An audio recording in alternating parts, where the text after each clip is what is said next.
It's great to be here, here virtually. I'm actually speaking to you from a shoebox-sized hotel room in London right now, where I'm in town for the Researcher to Reader conference, which, by the way, I would recommend to anyone who has an interest in this webinar would probably very much enjoy the Researcher to Reader conference in London, held at the end of February every year. Okay, so we're going to talk about a topic or a set of topics that is very, very timely right now. And because we don't have a ton of time, we're just going to jump right in. We're going to start with definitions. And as it turns out, the definitions themselves are a little bit fraught. But when we talk about misinformation, the most generally accepted definition of misinformation right now is it's simply information that is false or inaccurate, and that people share usually inadvertently. The difference between misinformation and disinformation is the difference of intention. So when people share false or inaccurate information on purpose, for the purpose of misleading others or distorting the narrative, then we call that disinformation. There is also another term that has been coined fairly recently, and that is a bit more contested than these two terms, and that is the term malinformation. You'll hear that term often used in the context of information that is perhaps technically true or is based on true information, but that is shared in a misleading way. It might be pulled out of context, or it might be selectively quoted, or it might be twisted in some way. But malinformation is different from misinformation and disinformation in that it's not necessarily false, but it's still being used to mislead. Now, I'm going to use the term for the rest of our time here today. I'm going to use the term misinformation in a generic way to mean misinformation, disinformation, malinformation. I'll make those distinctions very occasionally when it's necessary, but otherwise, when I use the term misinformation, you can assume that I mean all kinds of false information, whether it's disseminated on purpose or not. But that being said, the difference between misinformation and disinformation is very important. All of us traffic in misinformation every day, because all of us have an imperfect understanding of the world around us. All of us have incomplete perceptions of what's going on. All of us commit errors of judgment and analysis. So misinformation itself is just part of the normal human experience. There is a very important difference between what we call misinformation and what we call disinformation. When people are deliberately trying to mislead others with false information, that's not at all the same thing as just being mistaken. And the problem is when we're trying to distinguish between misinformation and disinformation, the problem is that it's not always easy to discern other people's intentions. We might think that we know what their intentions are. We might think that they're deliberately trying to mislead, but we might be mistaken. So we need to be careful about accusing other people of spreading disinformation, in part because the accusation itself can be so easily politically weaponized. I'm sure we've all seen examples, or we may even have experienced, or we may have even been the objects of people accusing other people of spreading disinformation when in fact they just disagree with them, or they think that they're talking about something that it's not good to talk about, or whatever. So disinformation itself is very often politically weaponized, and also accusations of disinformation are often politically weaponized. And so as we talk more this evening about our allegiance to the truth and about the importance of spreading truth and avoiding spreading falsehood, we need to be aware of the fact that these are not simple objective questions. They are politically and socially charged questions. And we'll see that as we continue. So when we talk about misinformation and disinformation, there are some underlying assumptions that inform all discussion of this topic. The first one is that truth exists. There would be no point in talking about disinformation or misinformation if there were no such thing as truth, right? So when we accuse someone or an organization of engaging in misinformation, we are accusing them of committing an offense against truth. It also assumes that there is such a thing as objective truth. And those with a philosophy background might be, waving their hands and going, no, it's not that simple. And I get that. But I don't think any of us in this discussion right now genuinely believes that there is no such thing as objective truth about propositions in the world. And the example that I always use to illustrate that is many of you might remember that at least those of you who are in the US, you might remember that during I think it was during the 2020 presidential election, there was a rumor that started being spread about a child sex trafficking ring that was located in the basement of a pizza parlor I think it was in Chicago. Some sort of weirdo extreme right-wing website started spreading this rumor, and it got to the point where some heavily armed guy actually showed up at the pizza parlor to liberate the children that he believed were being held and trafficked out of the basement of the pizza parlor. So why do I bring up this example? I use this example to illustrate that it would be absurd to say that there is no objective truth about whether or not children were being trafficked out of the basement of the pizza parlor. Nobody believes that it could be simultaneously true and untrue. That would be absurd. Also, to suggest that the truthfulness or the reality of that claim doesn't matter would be obscene. Of course it matters. And of course it's either true or not true. When we're talking about misinformation and disinformation, we're not talking about people disagreeing about sort of the nature of God or, about, philosophical theories of mind. We're talking about people making claims about objective realities that exist in the world. So, underlying assumptions, there is such a thing as truth. There is such a thing as objective truth. And we are capable of discerning the difference between true propositions and false propositions. Now, we can't always settle the objective truth of a proposition, but there are many propositions about which the truth or untruth of it can be discerned, and those are the kinds of propositions that are under discussion here in this webinar. We're talking about scholarly assertions about the world as it is. Another underlying assumption is that it matters whether these claims are true or not. Now, there are truth claims that matter more than others, right? I could claim that I had pizza for dinner this evening, and that would be a false claim. But its falsity wouldn't really have a lot of import to anyone, right? It doesn't matter to anybody whether I had pizza or not. However, if I claimed that children were being trafficked out of the basement of the place where I had pizza, that's a more important and troubling claim, and its truthfulness matters a lot. And that leads us to the final assumption, which is that not all truth claims are equally important. So if we're going to talk about misinformation and disinformation, we can't do it coherently if we don't acknowledge these assumptions, that there is such a thing as truth, that there is such a thing as objective truth, that it is possible to tell the difference between a false claim and a true one, that it matters whether claims are true or false, and that some truth claims are more important than other truth claims.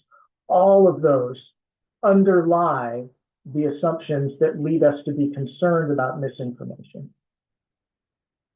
Now, there are also some realities about the world that underlie this discussion.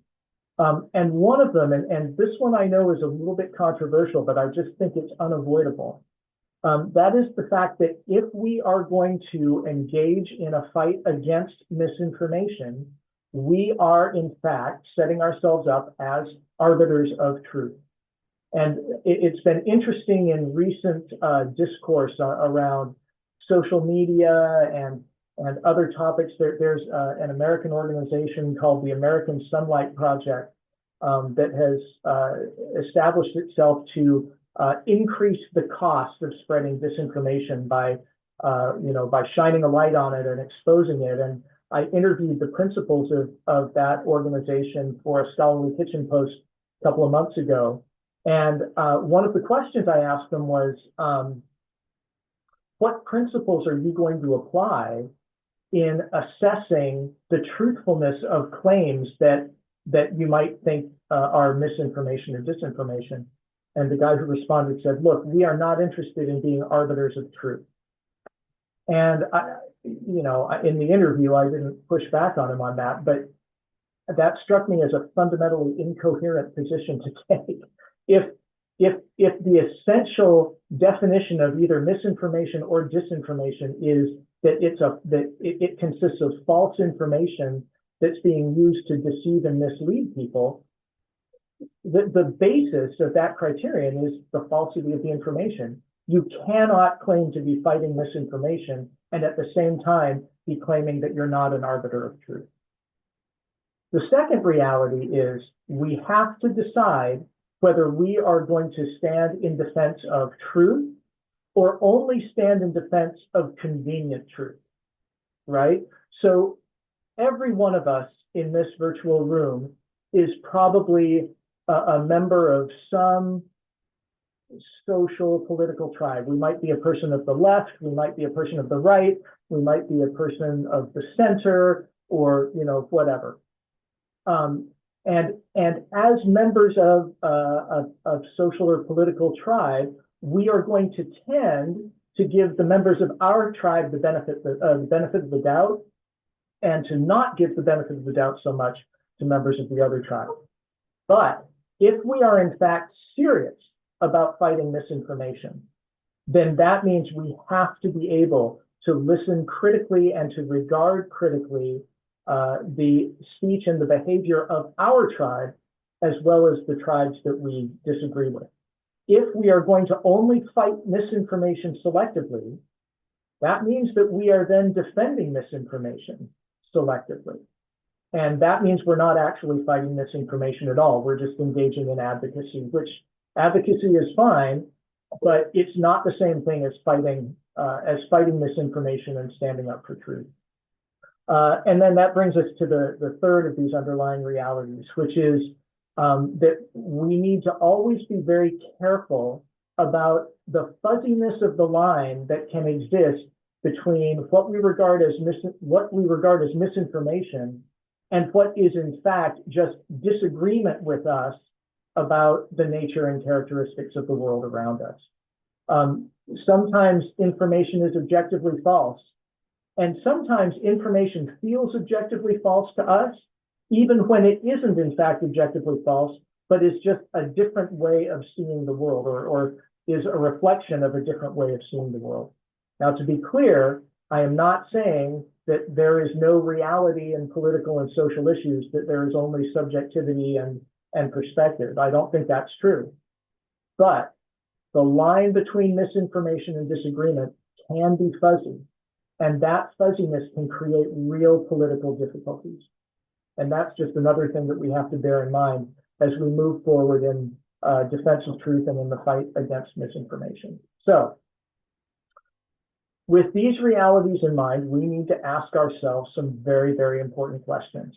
The first one is, what principles do we apply in making the discrimination between true and false and misleading information in libraries and in scholarly publishing, which is, I think, for everybody in this event. I think everybody here is either in libraries or somewhere in publishing.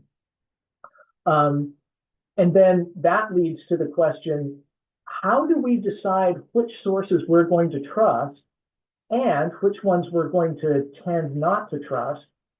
And really, ultimately, how much implicit trust should we place in any one source? And I'll tell you, and this is partly due to my natural frame of mind, and it's partly due to my training as a librarian.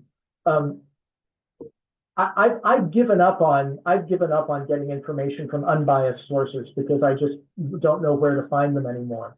When I'm on my commute, I listen to National Public Radio, and which has a very distinct leftward tilt, and I know that they have a leftward tilt, and I take that into account as I listen to their reporting. At the same time, from time to time, I might read articles from the National Review or the New Criterion, which are quite right wing. And when I read those articles, I bear in mind that those are right-wing sources and that the information I'm getting from them is coming with a right-wing tilt. Those sources, both of those sources are very useful to me, and I get very good information from them. But I don't take everything that they say at face value. And I have very few sources personally that I just trust implicitly.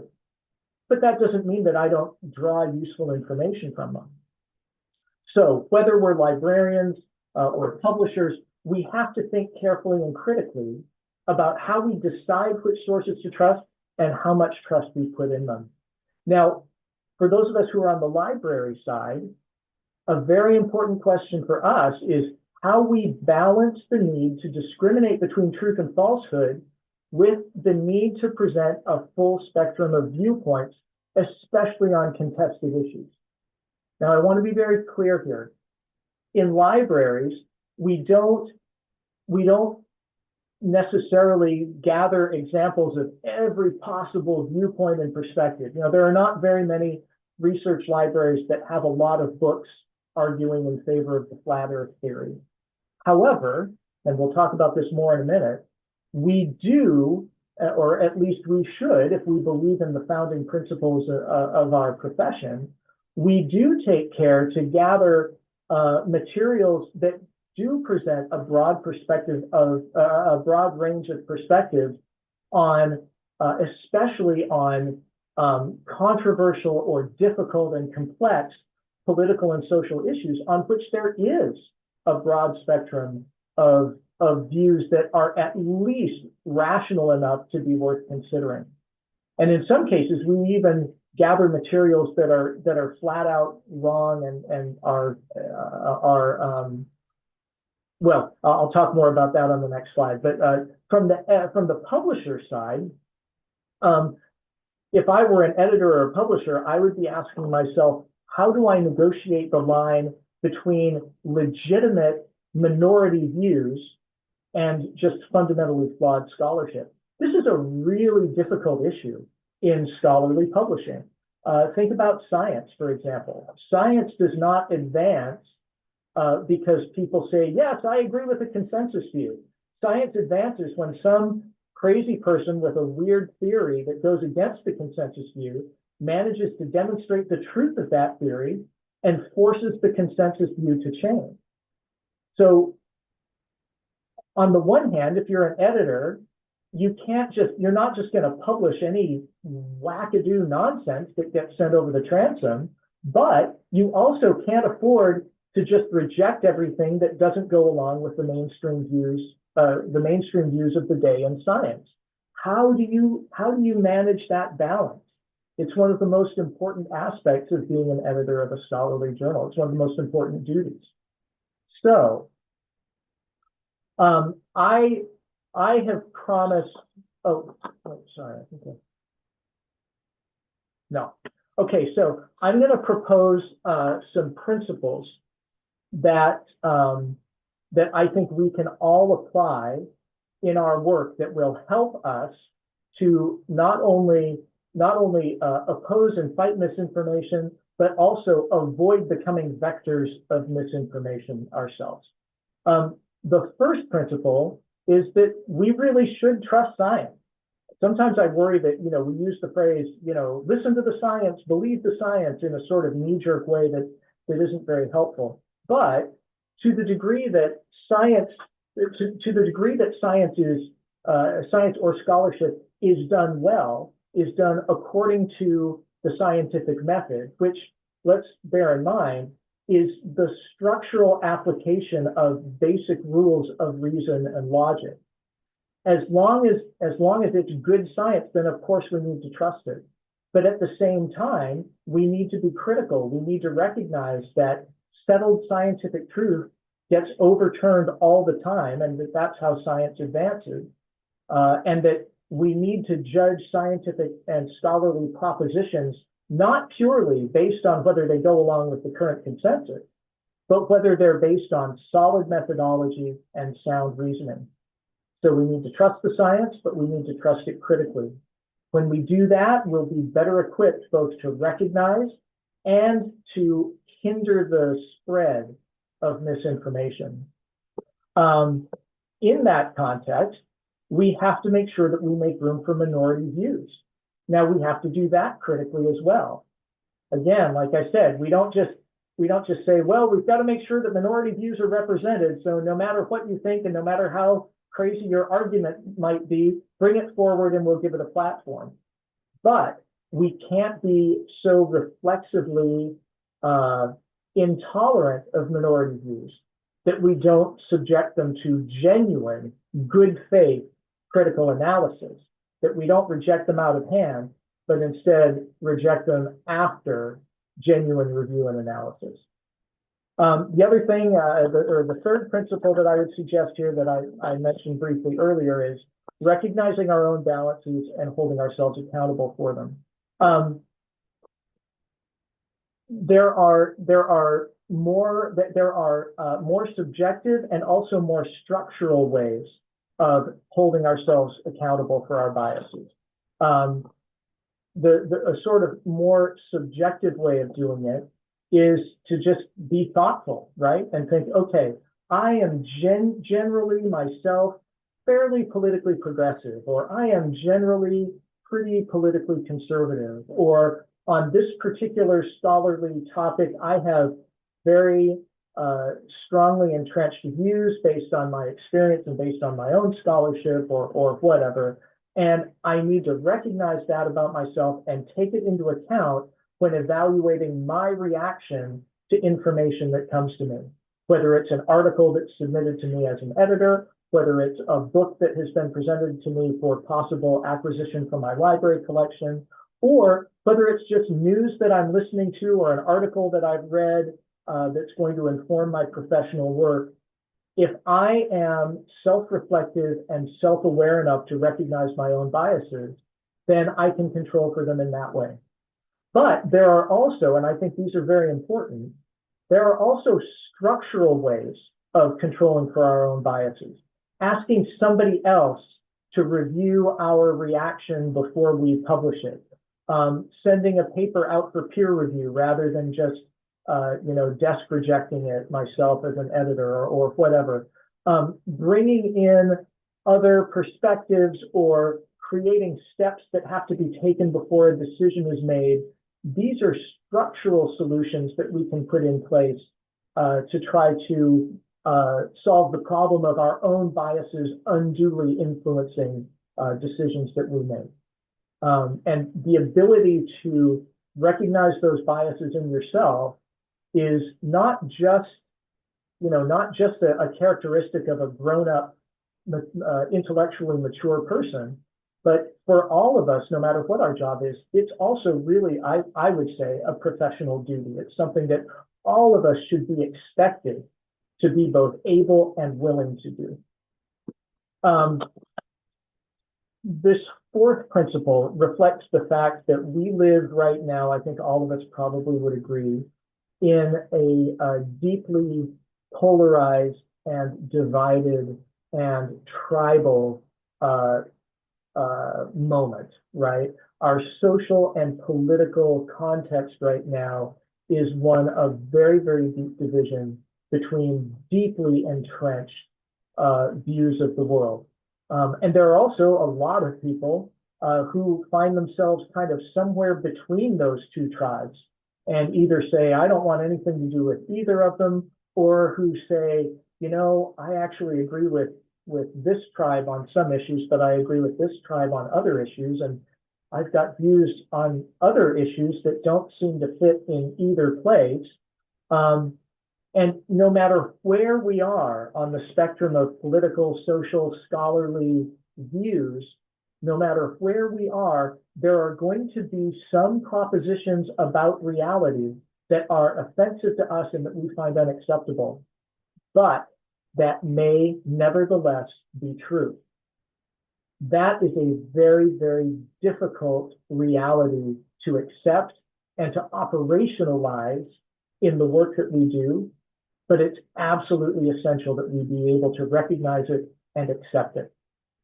And what those unacceptable truths are going to be different for every one of us.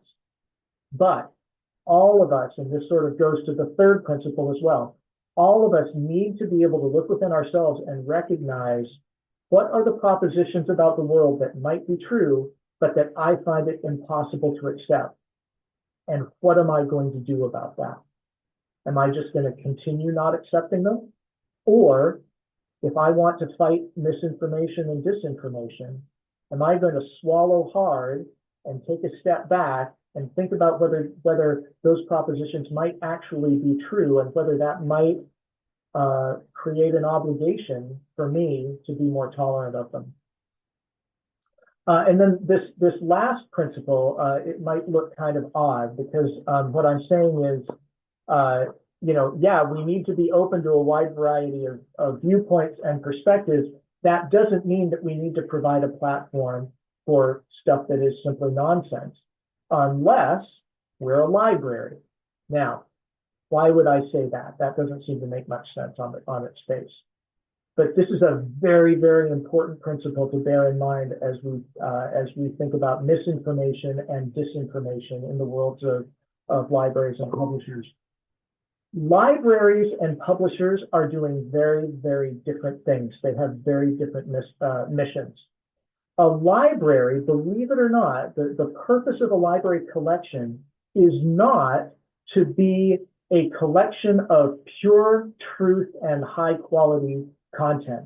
We do discriminate on the basis of quality. We do try to bring in high quality books and high quality journals that can be relied upon to convey true and accurate and complete information on topics. But in libraries, we also gather information that we know for a fact is not true if that will support the mission of the institution that we serve. Now, I'm not saying that our institutions are in the business of spreading misinformation, but our institutions are in the business of teaching people about misinformation, among other things. And the example that I use in making this point all the time, because it's kind of extreme, but it illustrates the point really well, I think, is Hitler's book, Mein Kampf. We all know about that book. He wrote it in the early 20th century, and it's a terrible book. It's full of falsehood. It's full of hate. It's not even well written. It is not a book that we would select in libraries for its intrinsic quality. However, if your library is supporting a curriculum that teaches the history of 20th century Europe, you are not going to be able to teach the history of 20th century Europe without access to the writings of Adolf Hitler, because those writings were radically formative on huge events of the middle of the 20th century. So in libraries, providing access to misinformation and disinformation is actually part of our mission. Now, of course, we teach students as best we can to be critical consumers of all of the information in the library. But if we just excluded everything that's not any good and everything that's not true from the library, we wouldn't be able to fully support the teaching and research mission of our institutions. Now, publishers are in a very different situation. If you're the editor of a journal, you are actually doing your level best to reject false information and bad scholarship and to pull in true information and high quality scholarship. Because as a like say a journal publisher, you are not fulfilling, you don't have the same mission as a library. You don't need to give people examples of bad scholarship so that they'll understand better how scholarship works. That's what their universities are for. As a publisher, you are trying to be a vector of true and high quality scholarship at all times. So whether you're an editor or a peer reviewer or a librarian, you need to understand the mission of the institution that you work for in order to apply these principles effectively. So to wrap up, I promised concrete strategies, and the more I thought about it, the more I thought, crap, I don't know how to offer concrete strategies that will apply to everybody across the board. But what I can provide are 3 general strategies that I recommend. And we've talked about these mostly already, and I'm conscious of the fact that I'm about to run out of time here. But knowing your own biases and controlling for them structurally where possible, that is a real concrete strategy that will help you to genuinely be enlisted in the fight against misinformation, because it will make it less likely that you yourself will become a vector of misinformation. The second is make sure that you understand the mission of whoever it is that you work for, and make sure that your approach to misinformation and disinformation is aligned with that institutional mission. And then the third, and you guys, I cannot emphasize this one enough. We have got to be bold, and we have got to be nonpartisan in defending truth. Because here's the problem. If we are in fact serious about fighting misinformation, we are going to get in trouble, and we are going to get in trouble with our friends and with the members of our tribe. The only way that we will avoid getting in trouble with them is if we decide not to fight misinformation in a serious way, but rather to do it in a selective and partisan way that's designed to advance a particular narrative and a particular agenda rather than to defend truth itself as it is. And with that, I'm done, and I'm happy to discuss and answer any questions that you guys might have that I can. Yeah, no, thank you, Rick. I mean, yeah, I think certainly you could speak about this for a lot longer. There's a lot to uncover in it. And I think, yeah, these times that we're in now, I mean, yeah, misinformation, disinformation, it's certainly, yeah, much different. And looking back to when I was at uni and things, I don't think I had to, think too much. What I was finding, usually you could trust a lot more than what you could these days. And I suppose one question that comes about it is, as your role as a librarian, as you say, you've got to give information to everything to your students. Do you feel that maybe some students are coming in with the skills to really know how to distinguish between what's misinformation, disinformation, and what is actually a trusted, scholar? How would you educate them to be able to perform, to check those and to do those things themselves? Yeah, that's a great and actually very troubling question, because I'm actually less concerned about our students' capacity for distinguishing between truth and falsehood than I am about our students' willingness to discriminate between truth and falsehood. I do worry that college students right now are increasingly willing to set questions of truth and falsehood aside in favor of questions that are more related to tribal affiliation. I really worry that students are arriving at university just unwilling to listen to information that doesn't fit their predetermined prejudices. And I don't think it's a capacity issue. I think it's a socialization issue. And I do think that there are things we can do to help them, but I think we have to start extremely early. The first semester of the first year, our instructors in particular, because we in libraries, we can contribute a bit to their socialization, but we can't reach them at scale the way the instructors can. The instructors need to talk to students first thing and say, look, you guys, here is the orientation towards truth that we are going to take in this class, and be very clear about the importance of discerning between truth and falsehood, and the fact that that is of primary importance while promoting a particular social political viewpoint is of secondary importance. Or I should say it's a second order issue. The first order issue is determining what's true and false. The second order issue is now, what do we do with that? Now that I've determined the truth or falsity of that proposition, how do I use that knowledge to make the world a better place? Yeah, no, good. Yeah, I think it's too easy to find someone that doesn't agree with you, right? And so you just forget about it and then move on. And then that's yeah, certainly some of that siloed thought thinking comes into it. And I guess as a student, that's what they're looking for. But as a librarian, as you point out, you've got to be able to put that all aside and say, yeah, no, give them size from everything. So I think that's no more questions at this stage. A couple might have had a second one come in. Yeah, we've got one. Would you recommend lateral reading? Would I recommend? Lateral reading. That's not a term I'm familiar with. Okay. Yeah, maybe if Virginia would like to expand on that. So. And then we've got another one here, though. Virginia gets up to us is, as publishers, what is our responsibility for ensuring that everything we publish is true? To what degree should we be gatekeeping to exclude misinformation? And to what degree should we be allowing the free expression of ideas that might be heterodox? Yeah, great question. So I think it depends very much on the mission of your publication, right? So if you're a medical journal, and you're publishing articles on cardiothoracic surgery, you should be, in my view, you should be an extremely aggressive gatekeeper. You do not want anything to be published in that journal about cardiothoracic surgery that is not true. Now, are you going to perfectly exclude untruth and include truth? No, of course not, because we're human. But that's your goal if you're publishing a journal of surgery.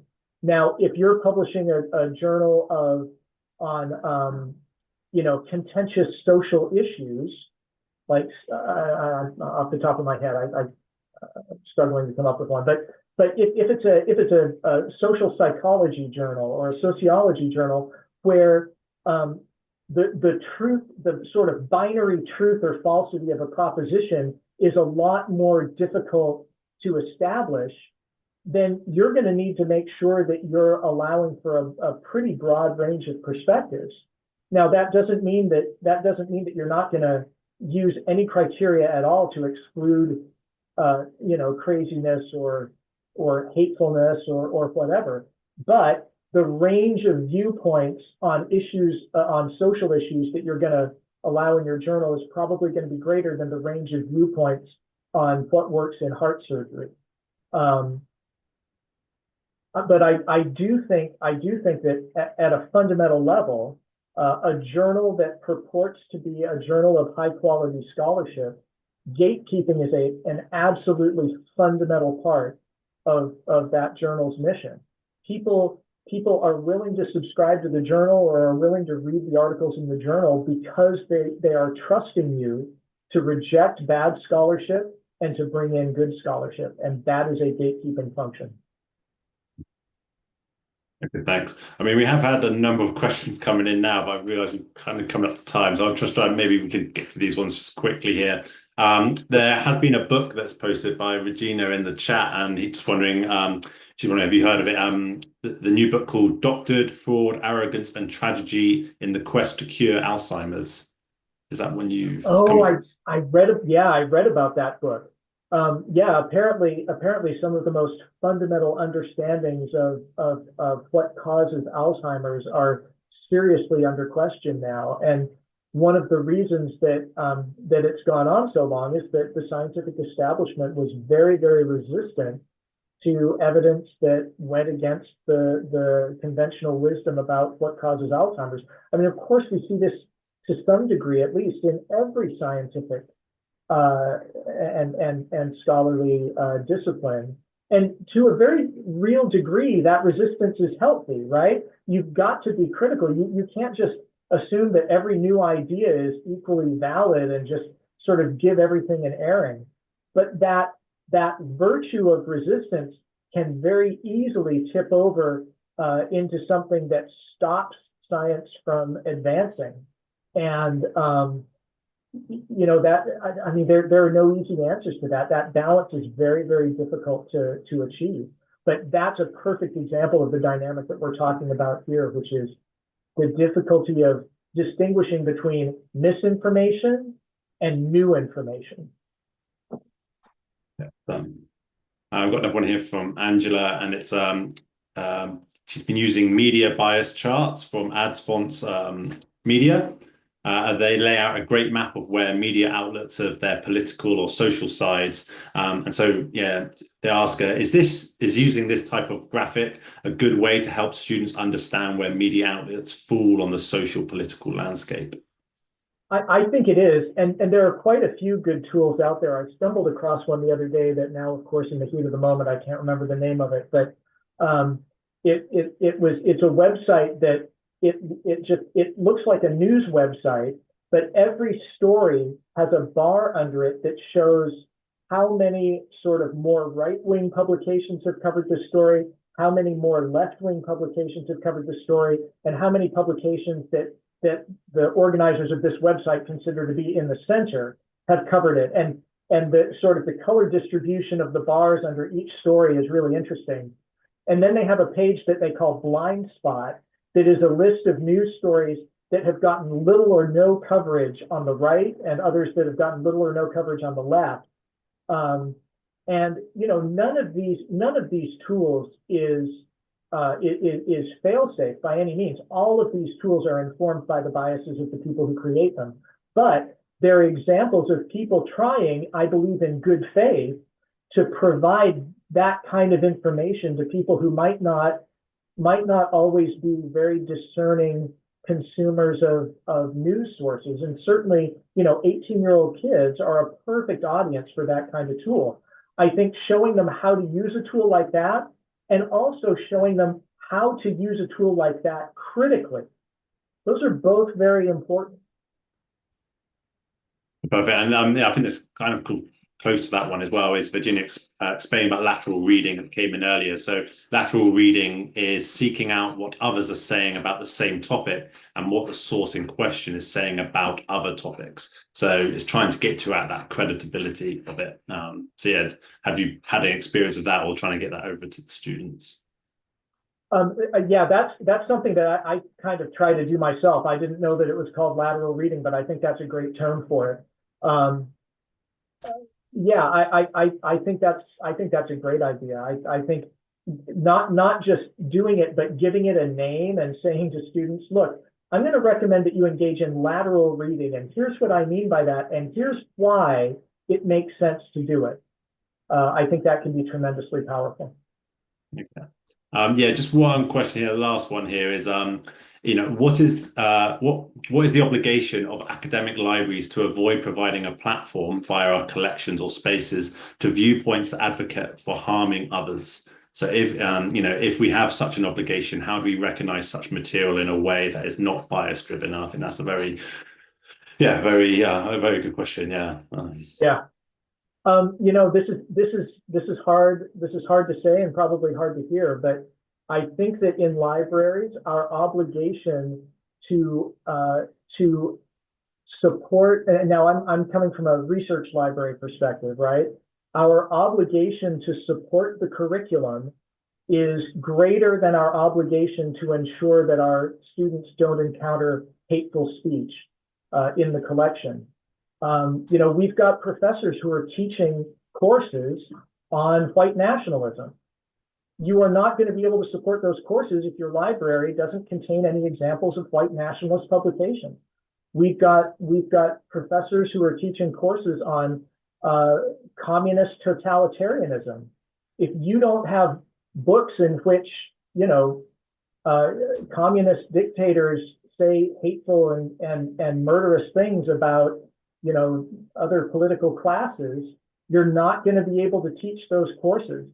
So I think we need to be very careful about thinking of our libraries as platforms for virtue. That's not what they are. It's not what they were designed to be. Our libraries are designed to support the teaching and research of our institutions. And the question that we need to be asking is, do these materials help our institution accomplish its teaching and research mission? Not, are these materials hateful and offensive? Now, there may be ways of dealing with some of the hateful literature that it might make sense for us to have in our collection. There might be ways of having it in the collection, but mitigating the harm that it could do to those who just kind of come across it in a naive way. But the idea of excluding it from the collection because it's harmful, I think fundamentally misses the point of being a research library. Sure. No, thank you, Rick. Yeah. I'm afraid we're going to have to cut it short there as we have reached our time. But yeah, thank you for all those questions, and thank you, Rick, for covering such an interesting topic. And yeah, please everyone else enjoy the rest of the event.